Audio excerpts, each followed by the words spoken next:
ಇಲ್ಲೆಲ್ಲ ಮಾಡಿದ್ವಿ.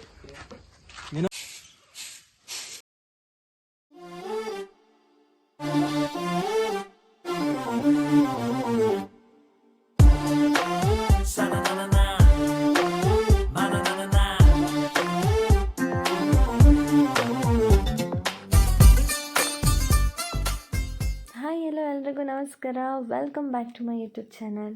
ಎಲ್ಲರೂ ಚೆನ್ನಾಗಿದ್ದೀರಾ ಅಂತ ಅಂದ್ಕೊಂಡಿದ್ದೀನಿ. ಇವತ್ತಿನ ವ್ಲಾಗ್ ಏನಪ್ಪ ಅಂತ ಅಂದರೆ, ನಾವು ಯೋಗರಾಜ್ ಭಟ್ ಅವ್ರ ತೋಟಕ್ಕೆ ಹೋಗಿದ್ವಿ. ಇವಳೇನಪ್ಪ ತಮಾಷೆ ಮಾಡ್ತಿದ್ದಾಳಂತ ಅಂದ್ಕೊಂಡ್ಬೇಡಿ, ನಿಜವಾಗ್ಲೂ ಅವ್ರ ತೋಟಕ್ಕೆ ಹೋಗಿದ್ವಿ. ನೋಡಿ, ಆನ್ ದ ವೇ ಇದು ಬ್ರಿಡ್ಜ್ ಅಂತ ಅಂದ್ರಪ್ಪ, ನಮಗೇನು ಬ್ರಿಡ್ಜ್ ಅಂತ ಕಾಣಿಸ್ಲೇ ಇಲ್ಲ. ಹಾಗೆ ನಾವೆಲ್ಲ ಎಂಜಾಯ್ ಮಾಡ್ಕೊಂಡು ಹೋಗ್ತಾ ಇದ್ವಿ. ಇದೇ ನೋಡಿ ಅವ್ರ ತೋಟ. ನಾವೇನಿಗೆ ಅವ್ರ ತೋಟಕ್ಕೆ ಹೋಗಿದ್ವಿ ಅಂದರೆ, ಅವ್ರ ತೋಟದಲ್ಲಿ ಭೂಮಿ ಹುಣ್ಣಿಮೆ ಅಂತ ಪೂಜೆ ಮಾಡಿದರು. ಸೊ ನಾವೆಲ್ಲರೂ ಅಣ್ಣನ ಫ್ರೆಂಡ್ಸ್ ಎಲ್ಲ ಬಂದಿದ್ರಲ್ವ, ನಾವೆಲ್ಲ ಹೋಗಿ ಅಲ್ಲೇ ಎಲ್ಲ ಊಟ ಮಾಡ್ಕೊಂಡು ಬಂದ್ವಿ ಮನೆಗೆ.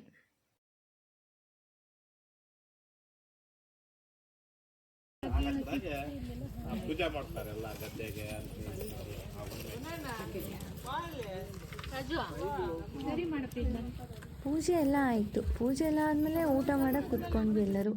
ಊಟ ಮಾತ್ರ ಸಕ್ಕತ್ತಾಗಿತ್ತು. ಪಕ್ಕ ಉತ್ತರ ಕನ್ನಡ ಸ್ಟೈಲಲ್ಲಿ ಊಟ ಇತ್ತು.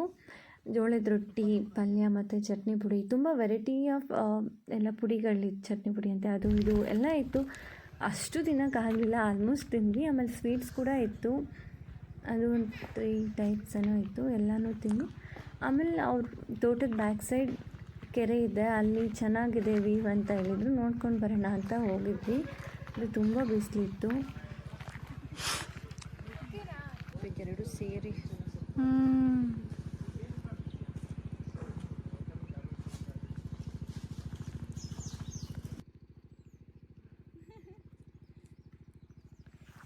ವ್ಯೂವೇನೋ ತುಂಬ ಚೆನ್ನಾಗಿದೆ ಅಂತ ಒಂದೆರಡು ಪಿಕ್ ತಗೊಂಡ್ವಿ.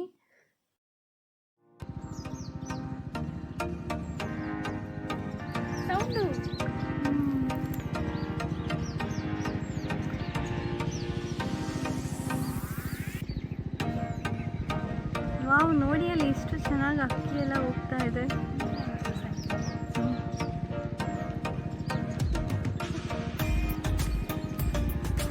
ನೋಡಿ ಫ್ರೆಂಡ್ಸ್, ನಮ್ಮ ಅಣ್ಣ ಮತ್ತು ಅವ್ರ ಫ್ರೆಂಡ್ಸ್ ಎಲ್ಲ ಕೂತ್ಕೊಂಡು ಮೀಟಿಂಗ್ ಮಾಡ್ತಾ ಇದ್ದಾರೆ.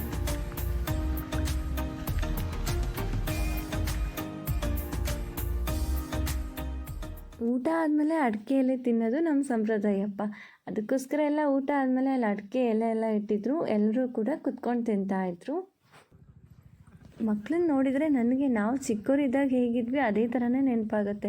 ಯಾಕಂದರೆ ಏನಾದ್ರು ಫಂಕ್ಷನ್ಸ್ ಅಂದರೆ ಮನೇಲಿ ಎಲ್ಲರೂ ಸೇರಿಕೊಂಡಾಗ ಮಕ್ಕಳದೇ ಒಂದು ಪ್ರಪಂಚ ಆಗ್ತಿತ್ತು.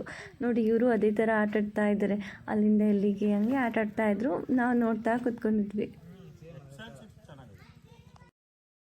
ನಾವಲ್ಲೆಲ್ಲ ಒಂದು ಫೋಟೋ ತೊಗೊಂಡು ನೆಕ್ಸ್ಟ್ ಬಂದ್ವಿ. ಇನ್ನೊಬ್ಬರು ಅಣ್ಣನ ಮನೆಗೆ ಬಂದ್ವಿ.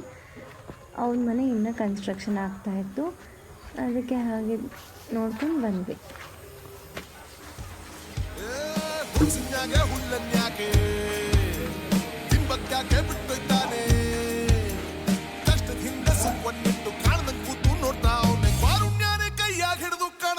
ಕಾಪಾಡ್ದವನೆ ಕಂಡ ಕಂಡ ಕಂಡ ಕಂಡ ಕಂಡೇನಾ ಕಂಡ ಪರಶಿವನ.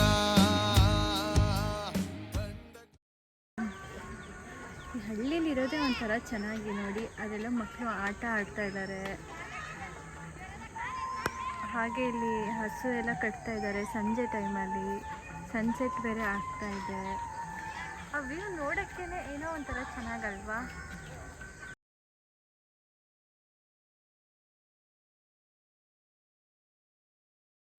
ಸನ್ಸೆಟ್ ಎಲ್ಲ ನೋಡ್ಕೊಂಡು ಅವ್ರ ಮನೇಲಿ ಹೋರಿ ಇದೆ ಅಂತ ಹೇಳಿದರು. ಹೋರಿ ಗೊತ್ತಾಯ್ತಾ, ಹಳ್ಳಿ ಕಾರ್ ಆ ಥರ, ವರ್ತೂರು ಸಂತೋಷ ಅದೇ ಥರ ಎಲ್ಲ ಹಳ್ಳಿಯಲ್ಲಿ ಒಂದೊಂದು ಮನೇಲಿ ಇರುತ್ತೆ, ಹೋರಿ ಇರುತ್ತೆ. ಹಟ್ಟಿ ಹಬ್ಬ ಅಂತೆಲ್ಲ ಆಡಿಸ್ತಾರೆ. ಸೊ ಅವರೆಲ್ಲ ಸಾಕಿರ್ತಾರೆ. ನೋಡಿ, ಅಲ್ಲಿದೆ, ಲಾಸ್ಟ್ ಇದೆ ಅಲ್ವಾ, ಅದು ಅಷ್ಟು ದೂರ ಏನು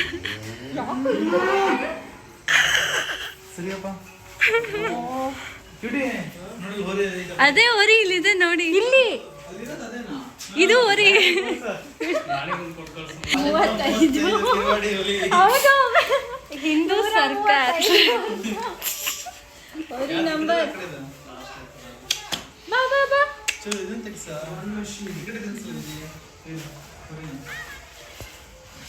ಅಲ್ಲಿ ನೋಡಲ್ಲ ಅವ್ರು ಮುಟ್ತಾ ಇದ್ದಾರೆ. ಅದು ನಿಮಗೆ ಗುದ್ದಿದ್ರೆ ಏನ್ ಮಾಡ್ತಾರೆ? ಭಯ ಅಂತೆ. ಅಬ್ಬಾ ಇನ್ನು ಸಕ್ಕರೆ ಅಂತ ಕೋಳಿಗೆ.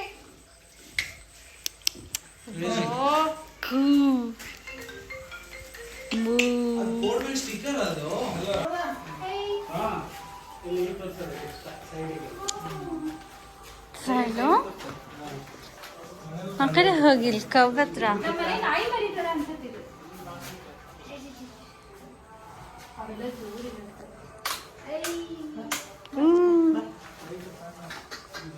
ಇದೇ ಕ್ಯೂಟ್ ಆಗಿದೆ.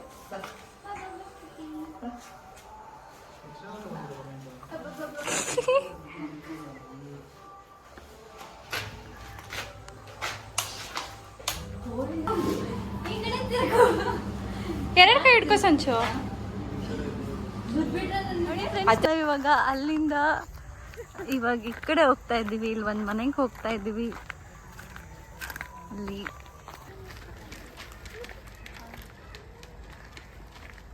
ಕಲಿಸ್ತಾರೆ ಪ್ರಾಕ್ಟೀಸು. ಹೋಗಿ ಅದನ್ನೆಲ್ಲ ನೋಡಿಕೊಂಡು ನೆಕ್ಸ್ಟ್ ಇನ್ನೊಂದು ಕಡೆ ಬಂದ್ವಿ. ಈ ವ್ಲಾಗ್ ಮತ್ತು ಇದ್ರ ಹಿಂದಿನ ವ್ಲಾಗ್ ಫುಲ್ ವಿಲೇಜ್ ಬಗ್ಗೆ, ಅಂದರೆ ಹೇಗಿದೆ ಹಳ್ಳಿಯಲ್ಲೆಲ್ಲ ಹೇಗಿರುತ್ತೆ ಫುಲ್ ಅದ್ರ ಬಗ್ಗೆನೇ ಇರೋದು. ಇದು ಇನ್ನೊಂದು ಕಡೆ ಇನ್ನೊಂದು ಲೊಕೇಶನಿಗೆ ಬಂದಿದ್ದು. ನೋಡಿ, ಇದೆಲ್ಲ ರಬ್ಬರ್ ಪ್ಲ್ಯಾಂಟೇಷನ್. ಇದೆಲ್ಲ ರಬ್ಬರ್ ಮಾಡ್ತಾರಲ್ವ ಎರೇಸರ್ ಅಂತ, ಅದ್ರದ್ದು. ಅದು ವೇಸ್ಟೇಜ್ ಇದು ಎರೇಸರಿಂದು. ಅವ್ರ ಹತ್ರ ಮಷಿನ್ ಇದೆ, ಅಲ್ಲಿದೆ ಅಲ್ವಾ ಅದು ಮಷಿನ್.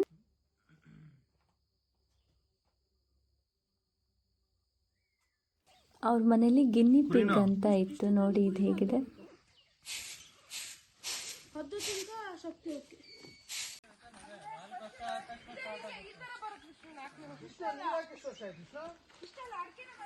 ಹೋಗಿದ್ದು ಎಲ್ಲರ ಮನೇಲಿ ಅಡಿಕೆ ತೋಟ ಇತ್ತು. ಇದನ್ನು ರೀಸೆಂಟಾಗಿ ಹಾಕಿದ್ದು. ಆಮೇಲೆ ಇವ್ರ ಮನೇಲಿ ಕೋಣ ಇತ್ತು. ಅಲ್ಲಿ ಕಾಣಿಸ್ತಿದೆಯಾ? ಟೈಮ್ ಆಗಿತ್ತು, ಅದಕ್ಕೆ ನೀಟಾಗಿ ವೀಡಿಯೋ ಮಾಡೋಕ್ಕಾಗಲಿಲ್ಲ. ಅದಕ್ಕೆ ಹಾಗೆ ಬೇಗ ಬಂದುಬಿಟ್ವಿ. ಮನೆ ಮುಂದೆ ವ್ಯೂ ಕೂಡ ಎಷ್ಟು ಸಖತ್ತಾಗಿದೆ ಅಲ್ವಾ? ನನಗಂತೂ ಸಿಕ್ಕಾಪಟ್ಟೆ ಇಷ್ಟ ಆಯಿತು. ಅಲ್ಲಿಂದ ನೆಕ್ಸ್ಟ್ ನಾವು ಮನೆಗೆ ಹೊರಟ್ವಿ. ಇದಾಗಿತ್ತು ನನ್ನ ವ್ಲಾಗ್. ಈ ವ್ಲಾಗಲ್ಲಿ ನೀವು ತೋಟದಲ್ಲಿ ಪೂಜೆ ಎಲ್ಲ ಇತ್ತು, ಅದನ್ನು ನೋಡ್ಬೋದು. ಆಮೇಲೆ ಕೆರೆ ನೋಡಿದ್ವಿ. ದೆನ್ ಮನೆ ಕನ್ಸ್ಟ್ರಕ್ಷನ್ ಆಗ್ತಿರೋದು ಆ್ಯಂಡ್ ಹೋರಿ ಎಲ್ಲ ನೋಡಿದ್ವಿ. ಆಮೇಲೆ ರಬ್ಬರ್ ಪ್ಲ್ಯಾಂಟೇಷನ್ ಆಗಿರ್ಬೋದು, ಅದರ ಮಷಿನ್ ಅದೆಲ್ಲ ನೋಡಿದ್ವಿ. ಈ ವ್ಲಾಗ್ ನಿಮಗೆಲ್ಲ ಇಷ್ಟ ಆದರೆ ಲೈಕ್ ಮಾಡಿ, ಶೇರ್ ಮಾಡಿ, ಕಮೆಂಟ್ ಮಾಡಿ ಆ್ಯಂಡ್ ಸಬ್ಸ್ಕ್ರೈಬ್ ಮಾಡಿ. Thank you.